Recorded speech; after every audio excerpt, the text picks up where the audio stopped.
harder to kill than a vampire. That is what the sociologist Joel Best calls a false statistic that has gone viral. But as I have discovered over the years, among false statistics, the hardest to kill of all are those surrounding the crime of domestic violence. One of the most famous statistical myths was just mentioned by Phyllis, the claim that violence against women, that Super Bowl Sunday is the day of the most severe violence against women. In fact, it was very specific. They said it increases 40%. And in the 1990s, this statistic was pervasive, ubiquitous. It all started with a young activist at she was simply speaking at a news conference, and she mentioned that violence against women increases 40% on Super Bowl Sunday. She had misread a study, and somehow it caught on, it entered the media echo chamber, and was there to remain ever since. Reporters were soon talking about the Super Bowl as the Abuse Bowl. That was actually Robert Lipsyte at the New York Times. The Day of Dread.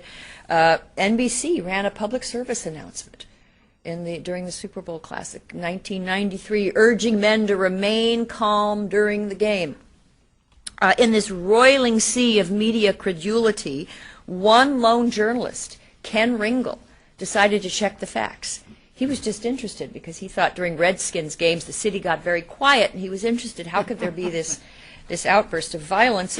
And long story short, he found out there was no source. It was the original urban legend. By the way, there was a major study in 2007 by two University of Alabama researchers. They looked at more than 2,000 crisis call records over a 3-year period. They interviewed abused women. They interviewed staff at shelters. Their conclusion, quote, the widely held belief that women seek shelter during drinking holidays such as New Year's and Super Bowl was unsubstantiated. But remember, Professor Best said that it was harder to kill than a vampire. So if you think the false statistic about the Super Bowl was defeated by the wooden stake of truth, you would be mistaken. The myth was mostly dormant following the 90s, but it came back with a vengeance last summer, although it had jumped a continent and acquired a new accent. During the World Cup 2010, British newspapers carried stories about World Cup abuse nightmare, informing women that the games would uncover for the first time the darker side of your partner. This one was carried out by domestic violence activists, not so much by feminists, but by domestic violence activists in the British Home Office. And it found that research shows that cases of domestic abuse increased by 30% on World Cup days. Determined to stem the tide of violence, they had a campaign with posters in pubs that said, don't let the World Cup leave its mark on you, and then they showed women's battered bodies with bruises and cuts and even the imprint of a man's shoe. Well, fortunately, the BBC had a program called Law in Action, and its producers took the unusual route pioneered by the Washington Post reporter Ken Ringle, and they checked the facts. And on June 22nd of last year, about 12 days into the World Cup, they aired a story concluding that it was a stunt based on cherry-picked findings. A telltale sign that something was amiss, the Home Office reported that, quote, domestic violence, that 1 in 4 women in the United Kingdom is a victim of domestic violence. But the Law in Action program noticed that part of their definition of domestic violence included not only physical and sexual abuse, but emotional and financial misbehavior. Now, it's true that the literature on domestic violence is vast and complex. And there are bound to be some mistakes, and I can imagine someone saying, oh, well, there she goes again, just citing some errors. Everybody makes errors. Well, what I have found, and other researchers, is we're not talking about a few errors. We're not talking about occasional lapses. We are talking about a body of egregiously false information at the heart of the domestic violence movement. False claims are pervasive. False claims are not the exception, they're the rule. Now, I don't have time to go through the long, sorry, twisted story about all the misinformation, excuse the pun, but just a couple of examples. Consider this passage. It opens the leading textbook on domestic violence. It's called Domestic Violence Law, Thompson Press. It's used in law schools around the country. Law schools. Not even undergraduates are given this information. It's law students. Quote, the history of women's abuse began 2,700 years ago in the year 753 BC. It was during the reign of Romulus of Rome that wife abuse was accepted and condoned under the laws of chastisement. The laws permitted a man to beat his wife with a rod or switch so long as the circumference was no greater than the girth of the base of the man's right thumb. The law became known as the rule of thumb. These laws established a tradition which was perpetuated in English common law in most of Europe. Now, where to begin with this paragraph? How about the fact that Romulus of Rome never existed? He is a figure in Roman mythology, nursed by son of Mars and nursed by a wolf. And then he killed his brother and so forth. And Rome was founded. It's so absurd. It's sad. Point 2, the phrase rule of thumb did not originate with the law of wife beating. Just go to the OED or just type in rule of thumb urban legends. And even feminist professors, law professors admit there's no such law. It's just one of these things that's urban legends again. If you read further on in the classic textbook in law schools, a few pages later it says, and students read this, according to the March of Dimes, men beating their pregnant wives or girlfriends is a leading cause of birth defects. Oh, and also this hardy perennial. Between 20 and 35% of women seeking medical care in emergency rooms are there because of domestic violence. For the record, there is no March of Dimes studies. I called up Richard Levitt, who's the director of science information of the March of Dimes, and he gets very upset. He says, this is a total error on the part of that author. There was no such study. He told me this myth has been around for years. They can't correct it. It's out there. It cannot be withdrawn, even though it's false. The fact that it's false seems to be no reason. That doesn't discredit it in the minds of many people. He explained that it started in the 90s and as I said, can't be stopped. What about this one, the emergency rooms? I have never read, maybe this is an overstatement, but I don't think so. I've never seen a feminist women's studies textbook that didn't have some version of this statistic. 20 to 30% of women in emergency rooms are there because they were of intimate violence. Well, I won't go into all the refutations, but just one is useful. I wrote to the Centers for Disease Control recently to check it out again. And I got a note from Janie HSIAU, and she wrote me that among ED visits made by females, the percent having physical abuse by spouse or partner is 0.02% in 2003, 0.01 in 2005. It's quite a difference. Well, I won't even go into what happened, but anyway, the Penguin Atlas for Women is a leading atlas, Penguin Press, edited by feminist scholar Joni Seeger. It's now in its 4th edition, and it was called a Reference Book of the Year by the American Library Association.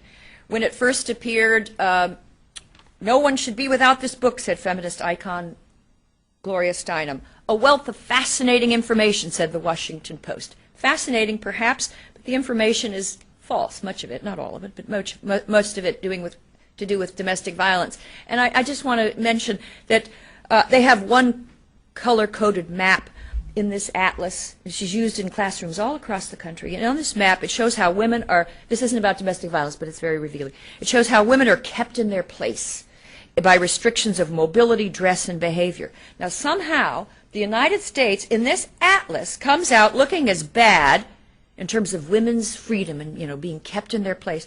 We look as bad as Somalia, Uganda, Yemen, Niger, and Libya. All are coded with the same shade of a kind of depressing green to indicate a place where patriarchal assumptions operate in, quote, a potent combination with fundamentalist religious interpretations. They're talking about the U.S. Her logic, the editor's logic, she notes that in parts of Uganda, a man can claim an unmarried woman his wife by raping her. The United States gets the same low rating because, she says, state legislatures have enacted 301 anti-abortion measures between 1995 and 2001. Now, never mind that the Uganda practice is barbaric and that U.S. abortion law is, in fact, exceptionally liberal among all nations of the world, maybe the most liberal, and that the activism, what's going on in those state houses, is just the sign of a vigorous democracy working out disagreements. On another map, the United States gets the same rating for domestic violence as Uganda and Haiti, and how does she back it up? She pulls out the emergency room factoid. This, she says, 22 to 35% of women who seek emergency medical assistance at hospitals are there because of domestic violence. Now, again, all books have mistakes. People will say, why just pick on the feminists? Because these mistakes are never, I don't want to say never, but almost never corrected. And if you, they're impervious to criticism. And if you point them out to the author, which I did, I wrote to Nancy Lemon, the Berkeley scholar who wrote the textbook on domestic violence, and she just dismissed me as a crank, and the book went into a 4th edition without any corrections. She put Romulus back in the book. I don't know how that happened. It's so bizarre. But anyway, the authors are passionately committed to these statistics because it's their worldview that American society is a patriarchal, oppressive society, and they're desperate to find the smoking gun that proves that they're right. And so they're very uncritical. And then they dismiss anybody who says that they're wrong as a crank or a backlasher. I'm just a philosophy professor who was taught that it matters that you get your arguments are sound, your premises are true. Now why it was actually during the story about the World Cup. I remember there was an assistant deputy of Gwent who was interviewed about, and the BBC showed her that her information was false. And she replied something like this: I don't care if it's false. Even if it saved lives, it's worth it. I say that it's not worth it. If newspapers and textbooks and atlases are giving us false information, I believe that it's harmful to women. I think women who are victims of domestic violence need truth, accuracy, good research, not hype, not hysteria, not hyperbole. And by the way, it's not limited to textbooks, and these myths find their way into government. If you go to the Justice Department website, I don't think they've taken it down, even though I pointed it out, but Eric Holder didn't care or didn't read it, I'm sure. He says, Eric Holder in a speech said, the facts are clear.